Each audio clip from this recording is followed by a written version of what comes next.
Male Gaze by Wasim Z. Al-Sindi. Please, give it a warm welcome. Hello, everybody. It's slightly out of place to have such cheerful music introducing this talk, perhaps.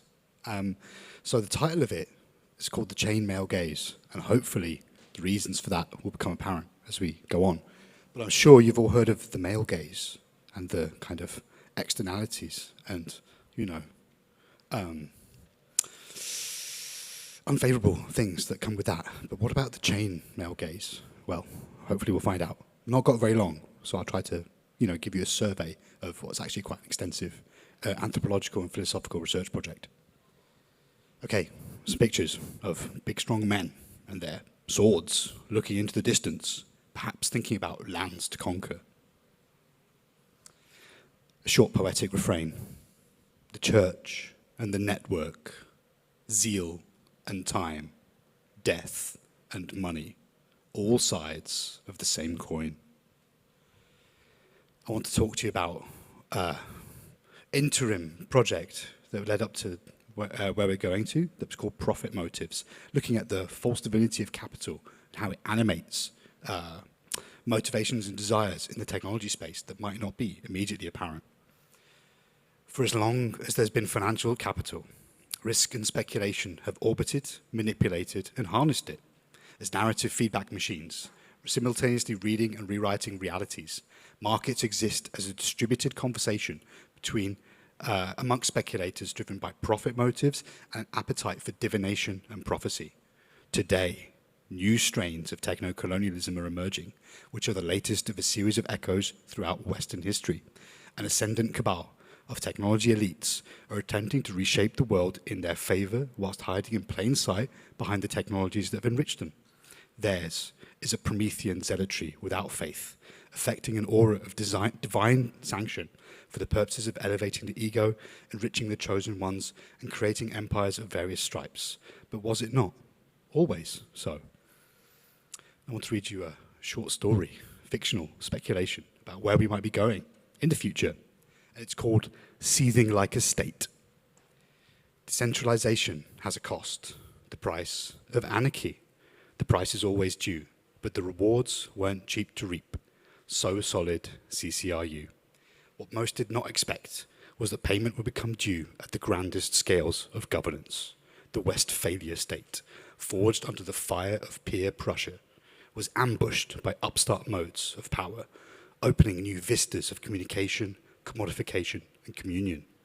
The orientations that nation-states had used to enshrine their power only made it easier to undermine them. The bigger they were, the harder they fell. Brextopia, the European Union, NATO's cave, the United State machine, all returned to dust.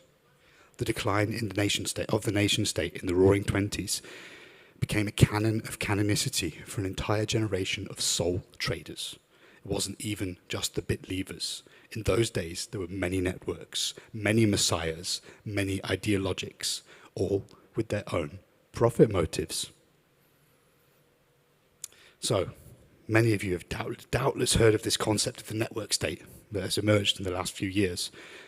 Exit fantasies, arguably fueled by the failure or the shortcomings, the shortfall of the full promise and the dream of Web3. I'm going to read you a short section from Balaji Srinivasan's self-titled book from 2022.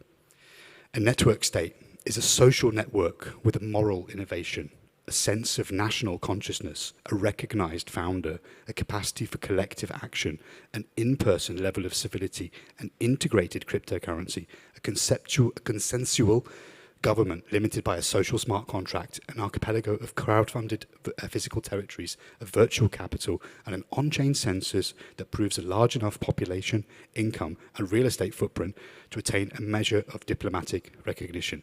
And the magic words in here are recognized founder and diplomatic recognition, well, and territory, I would say.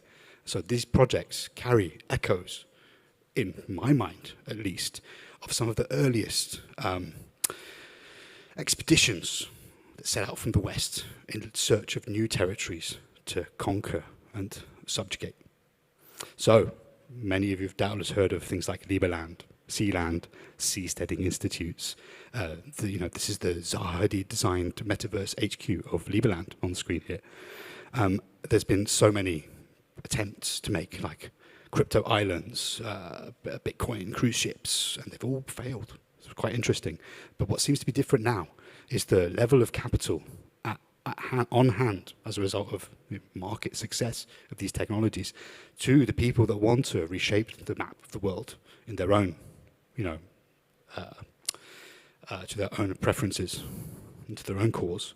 We know that leaders of nation states, we even have leaders of nation states that are cheerleading some of these technologies. Nayib Bukele, the authoritarian strongman in El Salvador, would like to build a Bitcoin city financed by volcano bonds in his country.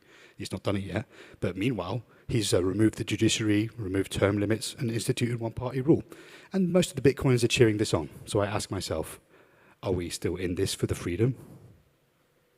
And now, made possible by Ethereum, DAOs, and all the rest of it, we have projects like Aleph, Urbit, and even Praxis. Praxis and on the left, and Prospera on the right. So these projects are trying to build physical cities, private territories, network states, or at least what may develop into the Pelagian concept of the nation state. And it's at this point I want to introduce the chainmail gaze. Today's tech overlords are the descendants of Europe's Crusaders, well-financed, zealous fanatics, wreaking destruction on the planetary other in the name of their greater good. The Vatican sponsored waves of Levantine invasions that began in the late 11th century were the midwife of capitalism, colonialism, and technology as we know it today. With the network state organizational concept, a cadre of powerful ideologues blessed with tokenized wealth are toying with the prospect of reshaping national frontiers, mirroring the desires of Frankish noblemen and their knightly orders in the Levant 1,000 years ago. And that's all the time I have. 7 minutes for 1,000 years of Western history. Thank you very much.